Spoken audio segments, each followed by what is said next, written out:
Hey everybody, Larry Bailey here. We are meeting again on Tuesdays, and listen, if you're here, thank you very much. Today's topic is going to be all about let's review the 24.2 release notes. We're gonna go through some highlights. This is all part of what you get for being with Mortgage.community. It's free. Everybody's welcome, regardless of who you work for, except for that one guy. He's not allowed in here, but I'm being sassy today because I'm not feeling well. So for those out there who are listening to my voice, I apologize in advance. It's going to sound very raspy. Hopefully it will last the whole call. It's only 30 minutes and we meet every Tuesday at 4 o'clock. So good news, I'm in New Jersey this week. I'm back at my home office. You can see from my wonderful place here. And so welcome, welcome, welcome. Brian says, are you going to go do a standalone deep dive like you did for 24.1? Brian, good news. I already did it. My crack production team is busy putting all that together into a two-part series. It's a two-part mini series for desktop.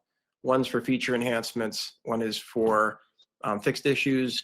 I just also recorded earlier today the walkthrough for the web version, which is very, very exciting. And then also there's a TPO Connect update, probably with more to come. There's a bunch of things that ICE is going to be updating for 24.2. Well, thank you for that. Tell your team I love them too. And thank you for listening and pay attention. Also, if you're not subscribing to Mastering Encompass on YouTube, do me a favor. Hit me up there. Have them follow me on that. It's an interesting way I'm trying to spread the information out.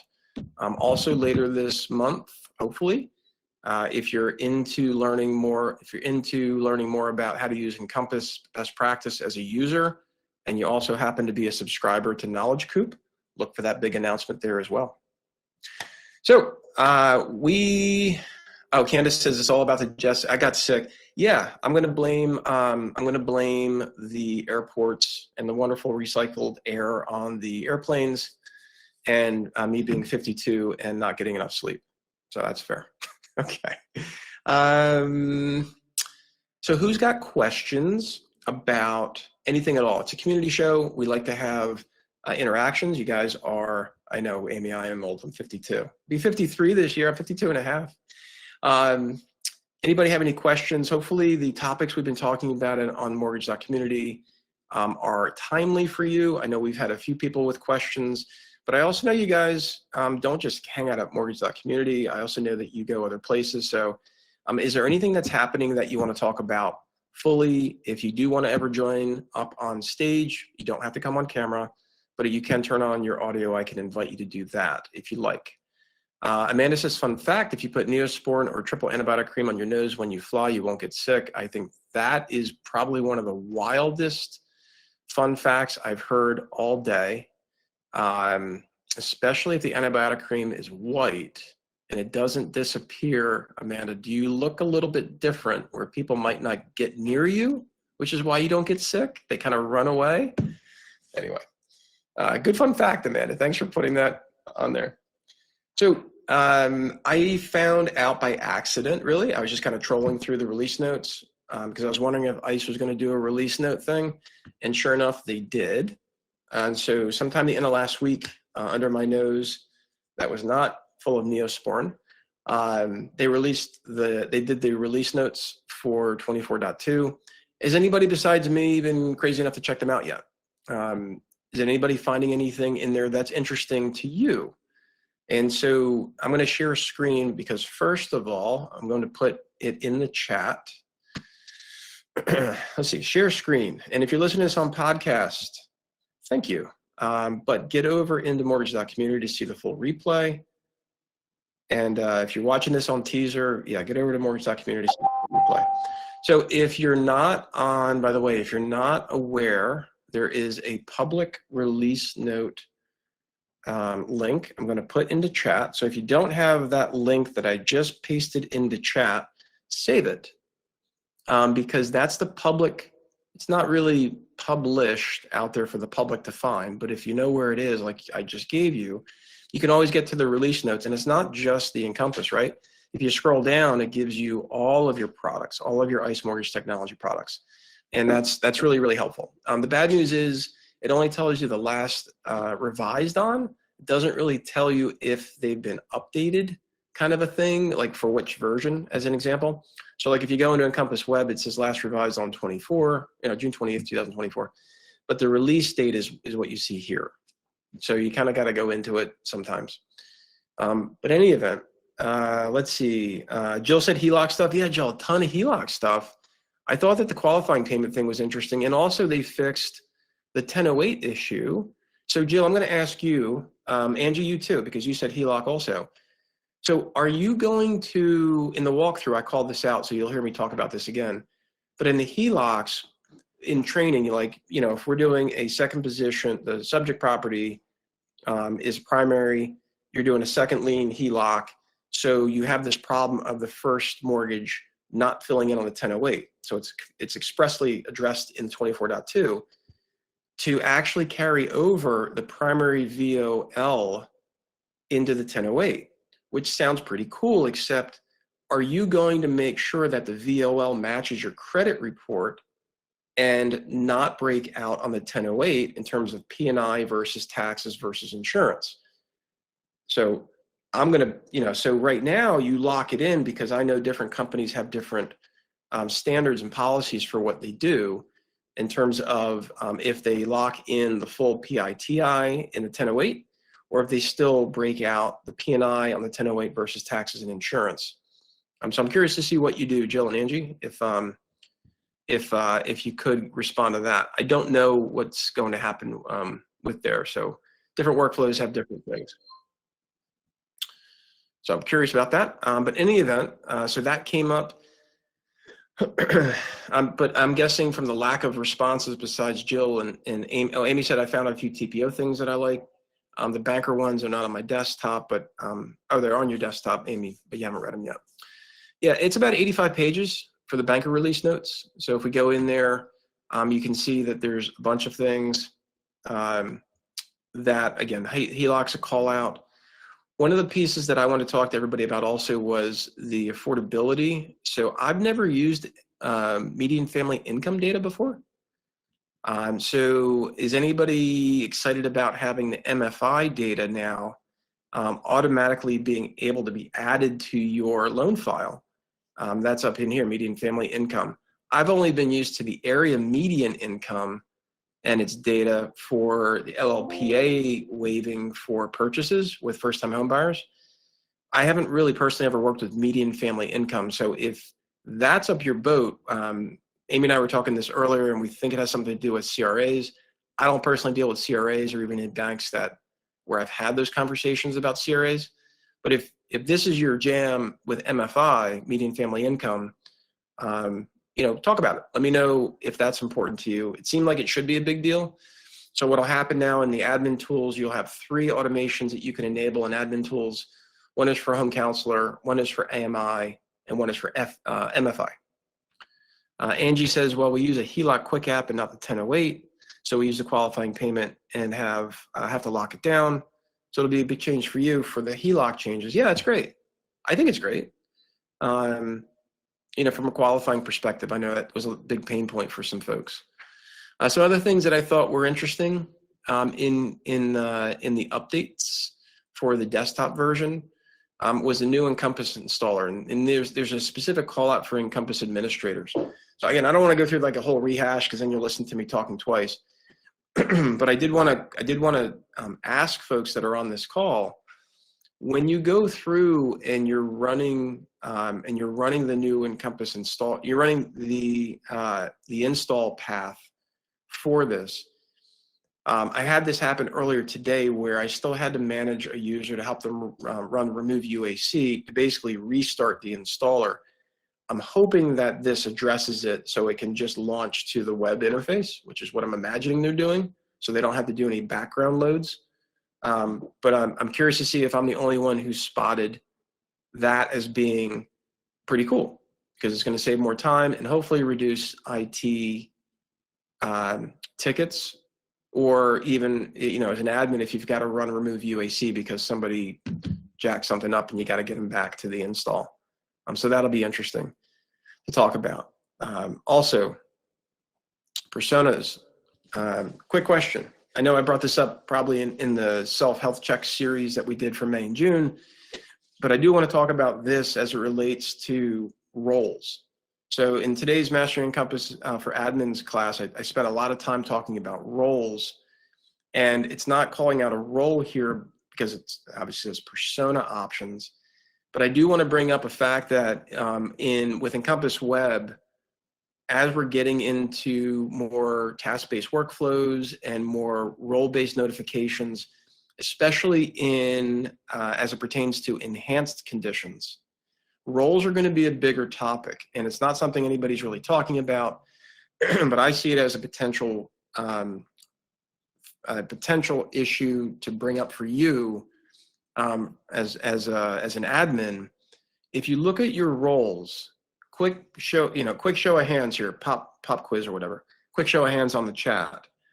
How many roles do you have in your Encompass milestone templates that you're using which are unused in the loan file? So I'm going to repeat my question said differently. If you go into a completed loan file, how many roles do you see empty in the file contacts tool? And I'm going to guess it's probably at least half. Amanda says most of them. Yeah, that doesn't surprise me, Amanda. And so I keep coming across this when I do like settings review and I do workflow reviews. And what I'm finding, again, consistently is that admins aren't really watching roles very much. And because, the only thing that's really based on roles is your role list view and your user groups, your role access to documents. Stephanie says we have a ton that are blank. And if you're not responding, if you're listening to this replay, check. And that's what probably everybody's doing right now is they're going to check and to see that you actually probably have a ton that are blank. I'm bringing this up because if you are working with, if you have roles in your milestone template that are not being used, what I worry about is as we get into more role-based workflows, Amy, you have let me get this straight, Amy. You're saying to everybody publicly here that every single one of your roles in all of your completed files has a team member in them? That is pretty special. I don't remember. Okay. I'm going to have to ask you for proof of that one. Yeah, Angie was ahead of me. She's like, we want proof.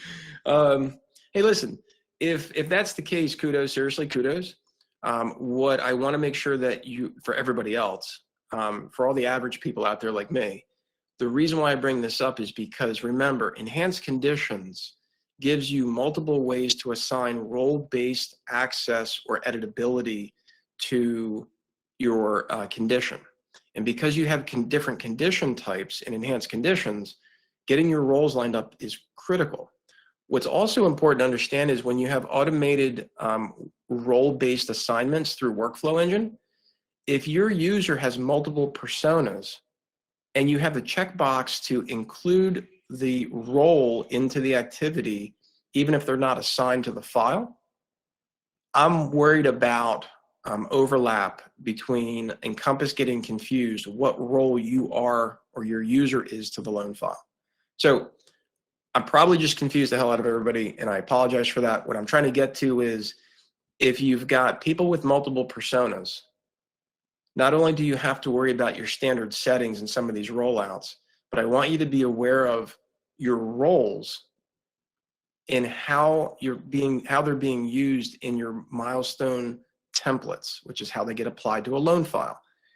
If you're finding that they're not being used, you may want to consider removing them from your milestone template. Do not delete them, just remove them from your milestone template. So this way, all your new files, you can get to be where Amy is and have a file that's completed and you have all the people appropriately assigned. So, and so that's why I bring this up. I know we got on this topic for personas, but I tie personas to roles all the time. And what I find is most administrators haven't thought about recently on how pervasive a role is into the entire workflow. So give it some thought. If you have any questions, please bring it up on the community, those kinds of things. So that was something that caught my eye in that in that piece. So I'm going to go and open up the PDF because there were some other things I wanted to call out that I thought would be good, like summary points in the desktop release. I'm not going to really talk about the web. If you guys listen, if you have a question about the web as it relates to 24.2, throw it at me. But most folks that are on here aren't really digging deep into the web. So I don't want to waste your time if it's not something that's important for you. I do want to talk about this change circumstance comments thing. So Candace asks, am I remember correctly that if a role is not being used in an actual milestone assignment, it doesn't need to be in the milestone template? Yes, you are remembering wrong, Candace. Or you're not remembering correctly. So the only way a role gets in the file context tool of a file is that it's included in the milestone template. It's the only way. If it's not in any milestone template, it does not exist in a loan file. So if I'm just going to repeat your question here, so a role that is not being used in a milestone assignment, meaning not assigned to a milestone, the only way it gets into a file is if it's in the milestone template in the roles tab under non-milestone assignment. Does that make sense, Candace? And so good examples of this would be branch manager, lock desk, accounting, blah, blah, blah. And the question I always ask is, do you add a person's name in lock desk role? No. Do you add a person's name in accounting? No. So why do you have those roles in the file? Probably because they've been there since the day you were implemented and nobody ever told you to take them out. So again, is it causing problems in the file? Probably not, but maybe. What we don't know, again, is looking into the future. These are just things to keep your eyes on.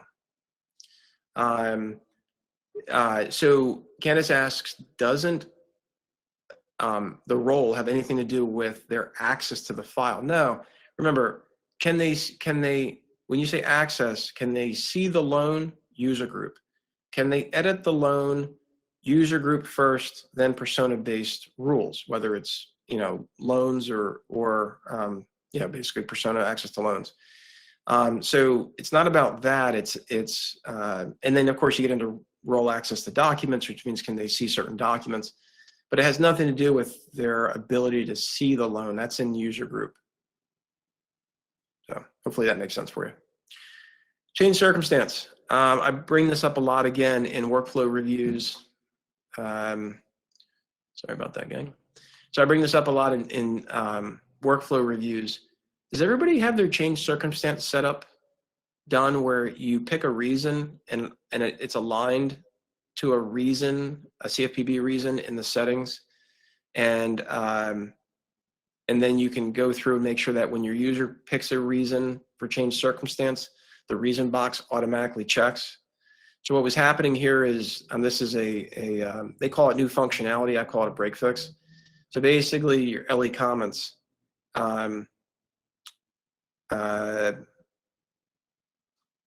so your LE comments, CD comments in 2010 GFE, that's going to be something that is now able to come over into the comments.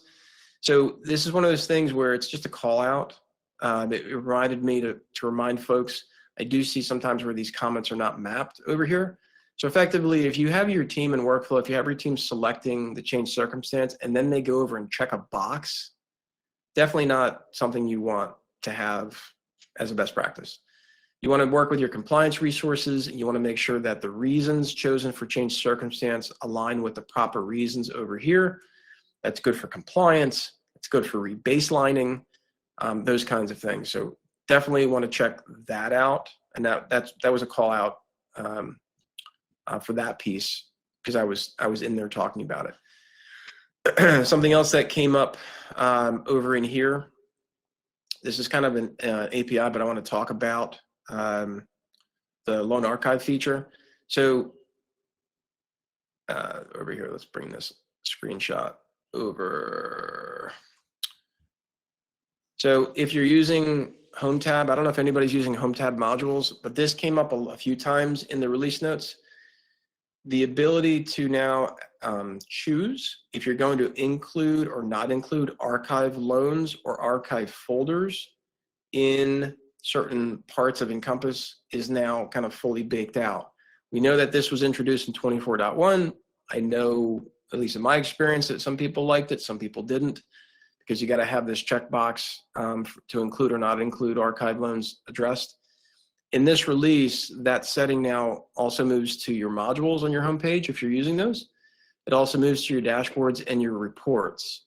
So you now have this extra radio button to either include all folders except archive folders and archive loans. You can't do them individual, which, and again, it's problematic. Is anybody keeping archive loans in a non-archive folder? Pop question for the group here. The reason why I'm saying that is because if you, if you're doing that, you just, and Amanda's like, not on purpose.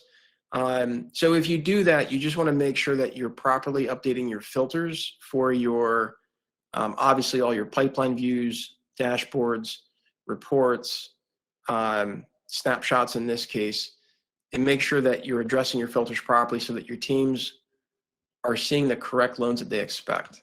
It's the best way for me to explain it, because they might not be. So make sure you check that out. So in terms of desktop, I know that there was a also for those that are working with MI Center. I don't know how many folks are doing that, but there was some extra updates for the Encompass Web. It's not really talked about in here that much. There are 2 new fields if you're using MI Center. If you're not using MI Center, I do recommend that you get on that bandwagon. It works fairly well. I haven't heard any complaints. If you've got complaints, please voice them.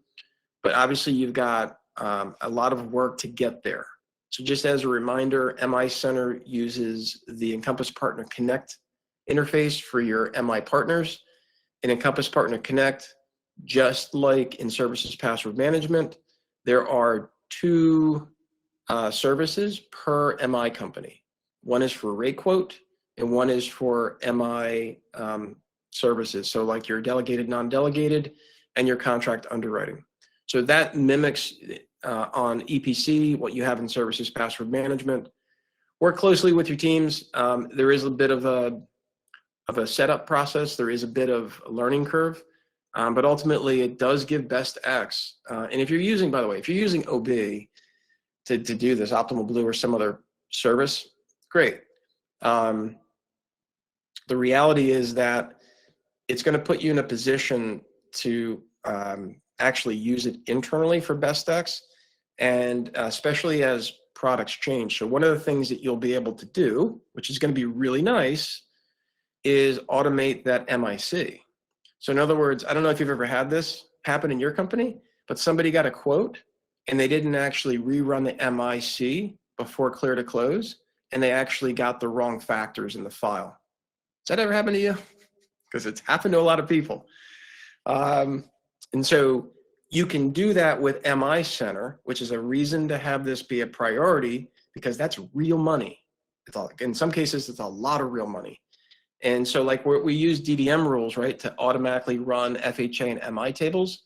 You can actually run Workflow Engine to automatically order your quote or your MIC with your MI company if they're included in MI Center. So, one of the reasons why I'm so hopped up on Encompass Web is because of that. Because I know, I told you my voice was going to go. I almost made it. I got 5 minutes left. Sorry, gang. I know that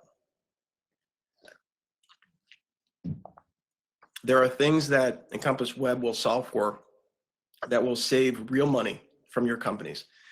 And so that's what I would always encourage you to look at when you're looking at potential reasons to elevate the priority of using web settings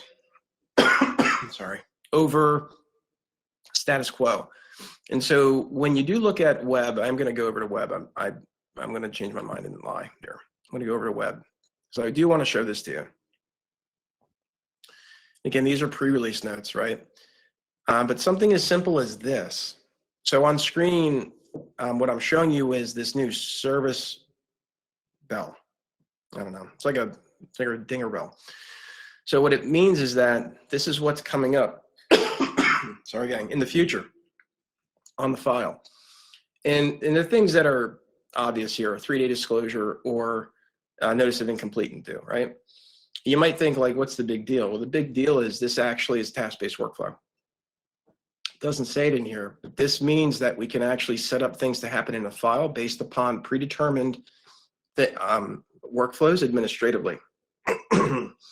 What it also means is that when you get into things that are happening in the file, again, this talks about automations for home counselor, like I talked about, and the AMI and the MFI. And that's all based on admin tools. It's not really Encompass Web based. But the things that are really important for me are to help you understand as an admin and as a company what you can leverage natively coming straight from ICE to help make sure that you don't lose money, or even more importantly, help make more money based upon what you have available. So for those that are have been, sorry again, those have been really waiting for the web to kind of get caught up and maybe make it exciting. Now is the time. It's July. I know we're going to wait until like it's the 20th, I think, or something like that, for Encompass 24.2 to drop in a test environment, certainly by August. But some of the things that you're now in here on web that you can do, it's great. And you're seeing on screen, you can read the release notes. But what I want you to focus on is what can you leverage in Encompass Web settings that you, where you can gain ground. One of the things that's happening in web, anybody do TPO here on live call besides Amy? Probably more than a few. You can now, so in 24.2, you're now going to have the ability to send out notifications through the notifications workflow, and through notifications, which is workflow engine based. But now you can actually send that straight out through Encompass Web. And it's not hard to configure. It's very, very simple to configure. And so the idea here is that you can send these notifications out internally. Today, you have to use third-party tech. One of the items I'll leave you with here is I'm not against third-party tech. I mean, for God's sake, I'm part owner in Awesome Technologies, Inc. I'm all about third-party tech. What I'm not about is you paying for technology that you already get. I'm also about making sure you're leveraging your native functionality to the highest or the farthest exploitation possible before you go invest in something else. Having said that, everything that you have that's desktop-based third-party tech, if they have, you need to contact them. You need to ask them, how are they moving it to web? How are they moving it to not even just API, but how are they going to make sure it's running on the web? And what's that going to cost you, if anything extra? If it doesn't cost you anything extra and it's going to work with your Encompass Web, fantastic. But I'm saying it right now, by the end of 25, you're going to be doing more on the web than you probably expect today. And hopefully these release note walkthroughs are helpful for you. If there's ever any questions as you're going through these release notes for desktop or web or TPO or any others that come out, just post a question on the community and let me know, if I got something, if I'm out of line on something, or if I got something right, or if I got something wrong. I'd love your feedback. Otherwise, I'm just talking to myself.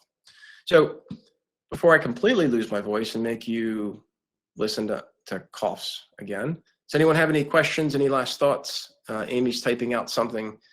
So again, use the link that's in the chat from earlier today to get to the release notes. Make sure you've got that.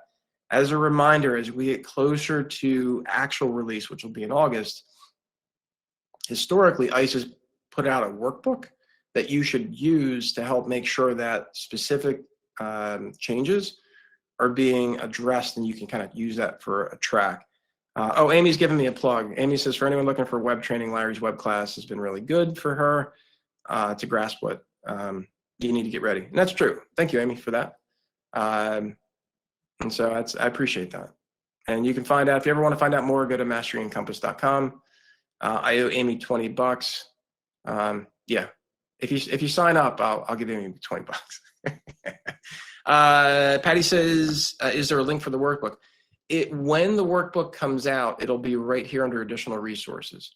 So if you go into release notes, again, if we go up into the main release notes, sorry, gang. So here's the main release notes, Banker Edition. it would normally be here under additional resources. And so again, it's not here yet because it's a little bit early. I imagine this will probably also drop from 24.2.0.0 probably to .1. I'm guessing. It's not unusual. But the workbook should be here on, you see on the screen. Okay, so that's it for today. Different than the admin checklist. Yeah, that's what I mean, Patty. It's the admin checklist. If you're used to that, you know what I'm talking about. For those that have used those in the past, they really are helpful. And so, yeah, that's what I'm talking about. It's just not there yet. It's a little bit early. I mean, it's 6-7 weeks before the actual release, so I'm a little early as usual. Guys, thank you very much for coming to today. You know me, I like to keep these to 30 minutes. I appreciate it, Denise. I will try to feel better before next Tuesday. You guys have a wonderful and safe July 4th. Please be mindful of the animals with the fireworks and your fingers and your general body parts and your people around you. You guys be well. Have a great rest of your day. We'll see you. Thanks, everybody.